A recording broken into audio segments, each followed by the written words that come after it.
Sana dumami pa ang mga katulad niya, si Manong Driver, na para sa mga walang pambayad sa jeep, tiway lang, sapat na. Ganito ang madalas nababasa sa mga Pinoy jeepney. God knows who does not pay. Bayad muna bago baba. Pero sa jeep na ito na biyaheng Sangandaan Divisoria, ito ang karatulang agaw pansin. Para sa walang-wala, tiway lang, okay na.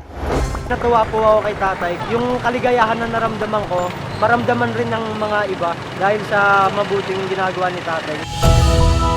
Sa panahong mahirap ang buhay at mataas ang presyo ng mga bilihin, meron pa rin pala tayong kababayan na tiway o thank you lang, sapat na. Kaya kilalanin natin ang mamang driver na nasa likod ng karatulang ito, ang 61 anyos na si Tatay Michael. Nagsimula raw ang lahat nito lang Hulyo nung natikitan si Tatay Michael. Yung tarif ng LTFRB, na-misplace ko. At habang isinusulat ang karatula ng taripa o ng mga pamasahe, meron siyang naisip. Total, mahirap pa rin ang buhay ngayon eh. Walang pamasahe, ganyan. Okay lang sa akin yun. Basta lagi lang nagte-thank you. Alas 6 pa lang ng umaga, naghahanda ng pumasada si Tatay Michael.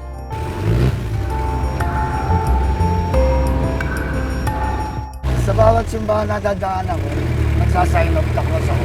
Kailangan protection din sa sarili ko. Sarada Guban! Dekada 90 pa raw nagsimulang mamasada si Tatay Michael. Bato ko, minsan kumikirot nga rin yung ganito ko.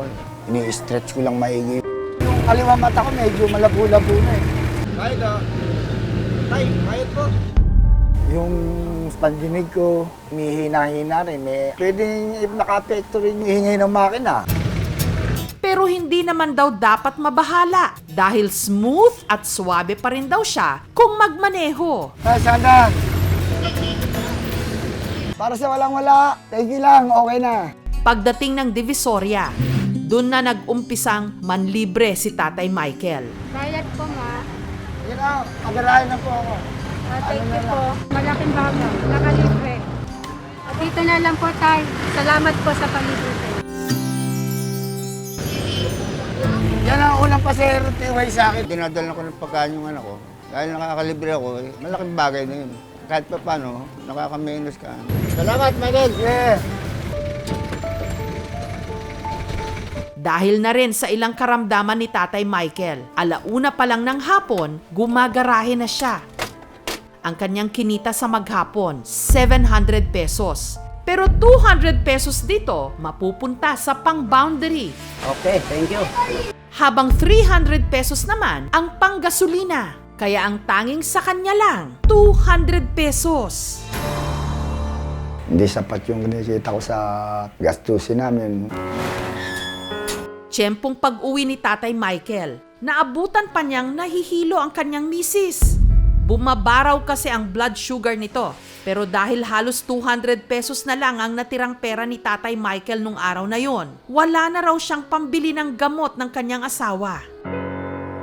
Brad, na-stroke ako.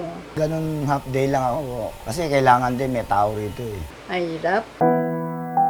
Gapot ko, mahal. Talagang sasakripisyo kami. Di naman ako pinababayaan ng mister ko. Sa kabila ng sitwasyon ni Tatay Michael at pangangailangan ng pambili ng gamot ng kanyang misis, wala raw siyang pagsisisi na nakukuha pa niyang hindi maningil ng pamasahe. Yun ang gusto niya makatulong.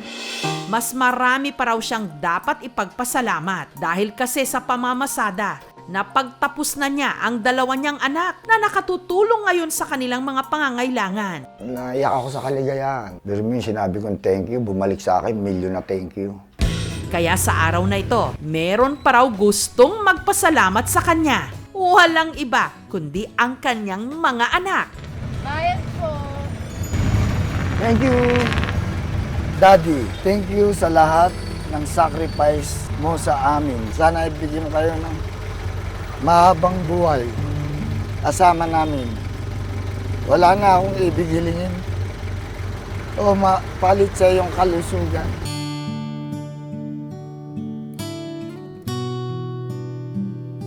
Lagi kang mag-ingat sa biyahe. Mahal na mahal kita. Maraming salamat lang talaga, Daddy. Mga mahal po kita. At ang sacrifice mo nagbubunga unti-unti. Mahal na mahal ka namin, Dad. Hanggat malakas ako, hindi ko kayo pababayaan.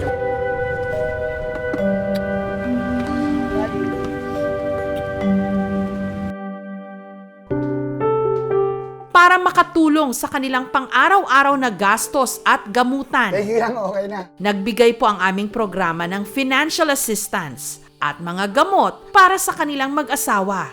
Pinuntahan din sila ng mga doktor mula sa City Health Office ng Maynila. Yan, o sabay. Ang mga kawani naman ng CSWD bumisita na rin para matiyak pa kung ano pa ang mga kakailanganin ng pamilya. Ang lokal na pamahalaan ng Maynila naghandog na rin ang kanilang munting regalo. Masaya ako dahil yung mga konting bagay na nagawa ko, malaki rin ang naibalik sa akin. Papasalamat ako doon sa mga taong nagbigay ng tulong sa akin. Bagamat sa ngayon ay bumababa yung presyo ng petrolyo, pero hindi pa rin siya sapat dahil hindi naman bumababa yung mga pangunahing mga bilihin. Tuloy-tuloy tayong nakipagtalastasan sa mga kinatawan ng Kongreso, ng Senado. Ang jeep ay historical yan eh. Kaya masakit sa dibdib natin, yung ating mismong estado ay walang malinaw na programa doon sa pananatili ng ating public transport. Hopefully, next year, makakaroon ulit tayo ng fuel subsidy para sa ating mga drivers at operators. We've opened 133 routes para sa ating mga PUVs all over NCR para nang sa ganon, mas gumanda ang kita nila.